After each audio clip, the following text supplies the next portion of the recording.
మూర్ఖులతో వాదించడం ఎలాంటిదంటే మృతదేహానికి వైద్యం చేయడం లాంటిదే.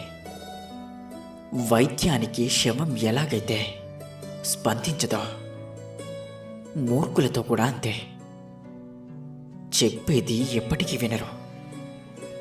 రుచిని నమ్ముకొని శరీరాన్ని పోషిస్తే ఆ తరువాత ఆస్తులు అమ్ముకున్నా కూడా ఆరోగ్యాన్ని తిరిగి తెచ్చుకోలేవా?